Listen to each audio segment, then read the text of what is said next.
Hi, Dr. Ball. This is Marielle. I ended up missing class today, Tuesday, September 30th. I think it's really just because exams are coming up. The stress is really like compounding. But I was very intrigued by the text that we read, well, that we were supposed to read for today, which is Judith Butler's, like the first part of their book, Gender Trouble, which is subjects of sex, gender, and desire. And I'm looking over at like my notes, but yes. Um, this one, like this reading, honestly felt the most dense out of all the readings that we've had. So I tried looking up YouTube videos of Judith Butler's, like some of their lectures or like speeches at colleges and universities, as well as like videos talking about Butler's history as like a philosopher and also a scholar of like women and gender studies. And then I also found a video talking about like this book broadly, so it kind of made more sense. I think at some point I even ended up on like a Reddit thread of people saying like, "Hey, I'm reading this for my class. I'm a little bit confused. Can someone like explain it to me?" Because I am trying to get away from AI so bad. Like I don't want it in my searches. I don't want ChatGPT. Um, I'm like, I paid to struggle. Like, anyways, I'll do the best that I can to understand and kind of synthesize this topic. I feel like what I talk about here in this little discussion will probably be more of like a modern application of Butler's ideas and not necessarily like what I understood, what I didn't understand. Because I actually did look through our class notes and I love our class, and I also like how everyone's notes are like different and everyone kind of touches on like the three, I can't remember if it was three or four like sections of this one chapter. um but what I thought was really interesting, I don't know if there was a specific part. Oh, okay, so there's one question on the syllabus that's, how does this text relate to other texts that we've read? And I honestly think, I don't know how I would explain how this class is structured, because I feel like we started with like bringing feminist theory home. We talked about like enemy feminisms, what isn't feminism, and then I feel like we've just kind of just gone deeper into really thinking about like, well, our foundation for feminist theory is the idea that like an idealized like single image of a woman is the one being subjugated, but is the experience is like womanhood universal because people are women or because there's something inherent. But honestly, like, what is inherent? I took a behavioral neuroscience class last semester, and my professor outlined, and I loved her so much, she outlined the difference between sex and gender. And often she would say like, oh, like sometimes people's genders or gender expression doesn't align with their sex. And now that I truly think about it and like reflecting on this piece, I understand what people mean when they say gender is like socially constructed. But I also think then that Butler is right in that like a categorical sex is also like socially constructed. Like, yes, people have different kinds, like people have X and Y chromosomes, people have X and X chromosomes, some people have like different kinds of chromosomes. I can't remember the names of the different chromosome arrangements, but like down to a biological standpoint, those are real. But why does that biological and like external presentation mean that it correlates with a gender? Like, it's just, I wish I could answer that. But yeah, so I feel like thinking about our foundation as like what feminism is, who does feminism apply to, who does feminism affect, or who do these structures affect? Everyone, but who does feminism exclude? I think those are all really good questions. I also think it's kind of interesting that I feel like I hear a lot of like discourse. I'm like pretty online, like with TikTok, so I feel like there's a lot of discourse, especially in the LGBTQ community, of people saying like, whose labels get to apply to who and who doesn't it apply to because of XYZ.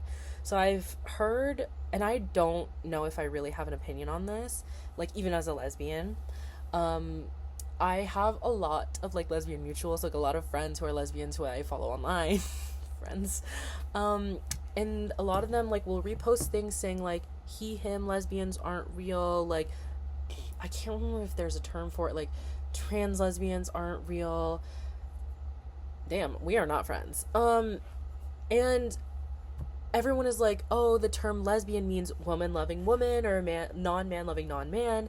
So to include like the image of a man in this label, like, that is wrong. That goes against the label. And I understand that.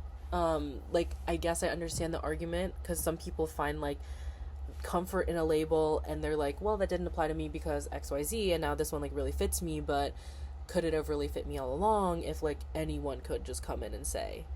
But I feel like so many people are in a mindset of exclusion, that we don't really interrogate the basis of what we're thinking about. Like, I feel like I just recently, like with this paper, I just recently understood how gender and sex are as socially constructed as race. People look the same, they have similar physical attributes, so then we group them together based on that, but there's no other like basis why. Like, same with my like behavioral neuroscience class, my professor was very, very adamant on saying like there is no hormone that is specifically for biological males, specifically for biological females. Everybody has like some sort of combination of these hormones. Testosterone isn't manly, estrogen isn't like womanly, it's a hormone, and we've just assigned that. So I feel like thinking about that, like, science has been definitely influenced by our gender and sex constructions. So I think that if we say like, even there's a scientific basis, like, who was creating, I don't know, these scientific experiments, who was popularizing this, who was endorsing the scientific like research. So I think that that's also a big example. And then also with the idea that the subject, like the female subject, is like, I'm thinking this is on page 4, the subject as the ultimate candidate for representation or indeed liberation, but there is very little agreement after all on what this constitutes, or it ought to constitute, the category of women. So I thought about this, connecting it to, I can't remember, maybe like necropolitics, and then also like the politics of innocence. I was thinking, like, when I was reading this, I was like, oh, so then who is the ideal like candidate for who we're advocating for when we think about feminism? And then I was like, it's the white feminist, like, she's pure, and then all of these things. So I feel like so many of the concepts that we're learning, I don't really know how to explain it. Kind of looks like a rose to me, like we're peeling back a petal each time we read a text. So it makes sense. Like, I feel then like I understand how the Combahee River Collective says that these are like interlocking forms of oppression and social identities rather than just intersecting. I think Crenshaw does have a point in saying like there are different points where our identities will intersect, and for different people it looks like different. I'm thinking of like a notch and then like maybe like slices, but I don't know. I feel like interlocking makes a lot more sense, and like overlapping. But yes, so I did think that the image of like a subject, ultimate subject, is similar to like a perfect victim, or like an idealized figure of a child. Like, who are we actually fighting for? It's like the representation of who we think is worthy, and that's like very much rooted in like racism, sexism, homophobia, and like ableism. So all of these things, like, our ideal image is that. And then I thought it was really interesting that Butler argued that equality, like how we kind of try to define equality, is like bound and like tied to our categorization of identity. And I also really like the point, there's a lot of like French people in here, that Foucault points out that juridical systems of power produce the subjects that they come to represent. So every single class that I come to, I'm like, so is any system that we have really, like, can we truly achieve liberation? I almost don't know how we would start over, because then like like at what point is optimal? Like I feel like the question is so difficult of like, because I wrote here, I have my questions in like purple. How can we have equality within the judicial system that we have currently, if we can at all? And would every system that we have like remade or reproduced, would it make this subjugation again? But I feel like later Butler argues that the reason why sex and gender are presented the way that they are right now is because of our very specific like historical and social conditions. So I'm thinking then, I don't know. I feel like I also don't have an answer to my question. Oh, but I also had a discussion question that was about, okay, if gender is a performance and we are bound by the constraints of social labels, why is it so common to deem others as non-conventional and like have their gender expression as invalid? So going back to like LGBTQ discourse, I hear a lot about neopronouns. I have a lot of friends, like actually friends, who have asked me their like, and they come to me and it's just about curiosity, which I think is like the best way to approach a topic, or anything in general. They're just like, Marielle, I don't understand neopronouns, or we'll just have a conversation about them. And I will be so honest, I don't understand neopronouns, but I feel like I don't have to understand someone's identity in order for me to respect it, and then like realize like, if this is a part of your identity, then I respect it. Like I'm not gonna call you by a different pronoun. I'm not gonna like diminish who you are because it doesn't make sense to me. So I've had conversations with friends about neopronouns where we don't like really understand them, but now that I'm thinking about it, like everything is like socially constructed. So it's just like coming to terms with like which have we interrogated more as like abnormal versus like what have we deemed norm, because I feel like we can say that gender and sex are constructed. Like I know a lot of like queer people who know that and who can say that, but then when they try to think critically about like the same identities that they're like grabbing by the neck and saying like you are not valid, like it's like the same amount of social construction. These are both like ways that people express themselves that may or may not adhere to what we think sex and gender are. But then I feel like it's just so confusing in my head. Like, how can you say somebody is like someone's gender is more acceptable than someone else's when like all gender is socially constructed and like personally acted out on? I feel like then it's, I don't know. Because this kind of goes into my like other question. So this weekend, I'm writing in a, well, not this week, sorry. I'm writing in the magazine What the F on Campus, and I'm an assistant editor. And for like a bonding activity, I suggested, oh, let's go to the performative male contest, which was last Saturday. I didn't make it. I was not on campus. Not sure if anyone went, but I did end up seeing footage.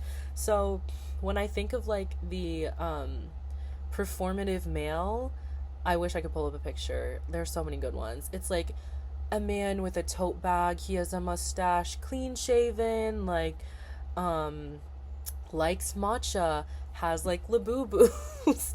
It's like listens to Clairo, listens to Lorde, listens to many like female artists, and then uses wired earbuds, like all these kinds of things.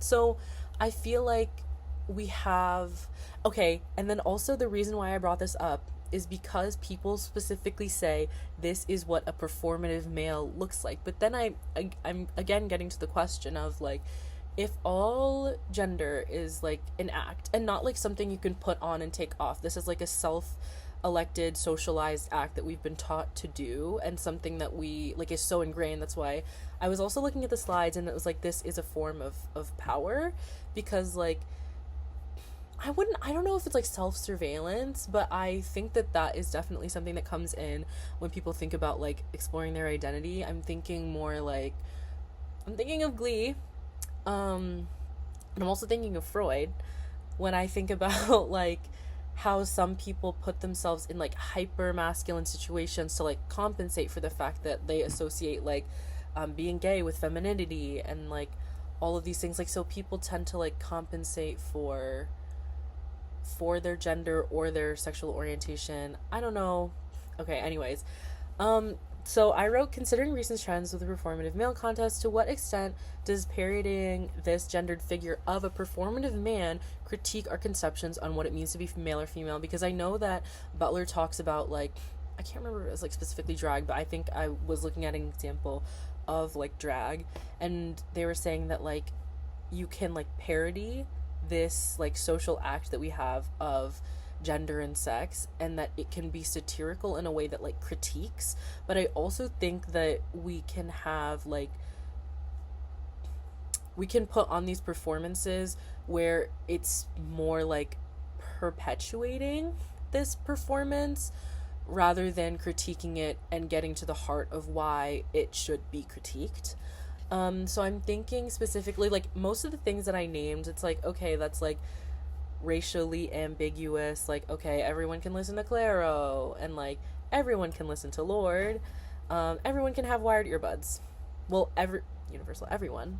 That I okay. Anyways, but I saw a video also on TikTok, of somebody saying that a lot of these like performative male trends are tied to the image, or even like geographically tied to like Asia and East Asia specifically. And I thought that was really interesting because I'm thinking of my Asian American Pacific Islander history class, and how we talked about how, especially during like wars, the United States would use gender, femininity, masculinization as like weapons, like against usually it was like Japanese or Korean or Chinese people who were coming to the United States. So they instilled the Page Act, which said that I think it was Chinese women could not immigrate to the United States because they were like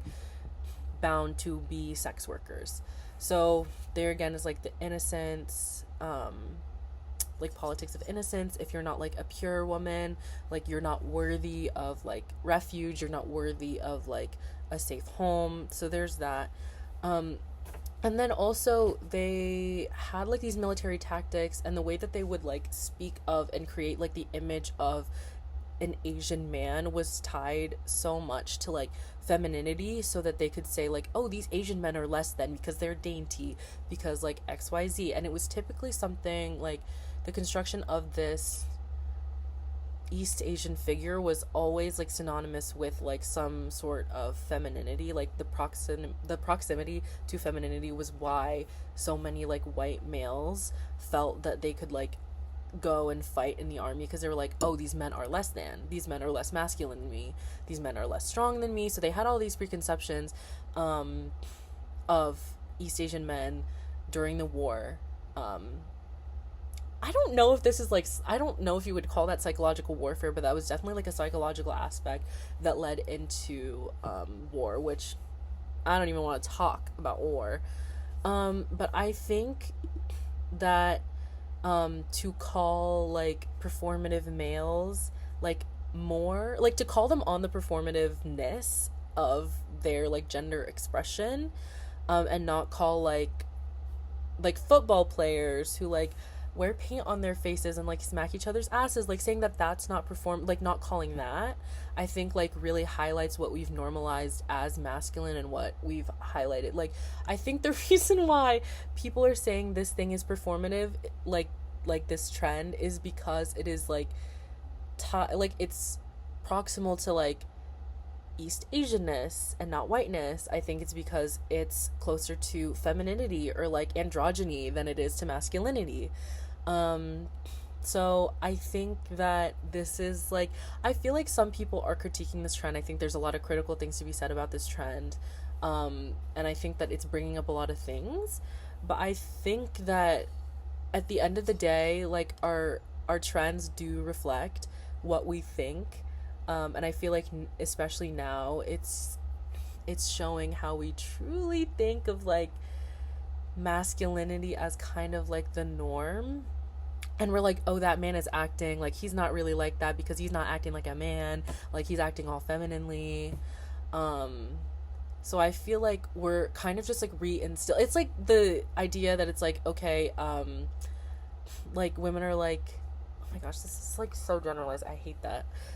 So many people are like, oh, the solution to not wanting to work, the solution to like fighting against capitalism is to not work, is to find somebody rich, and is to like retreat into a hut in the woods. I feel like sometimes the solutions that we come up with, like to critique the systems that are oppressing us, are like kind of swinging back, and it's almost like a 360 and we're back right where we started, but we're looking at a different like aspect of the, what am I saying, not like the trend, but like the socially constructed idea.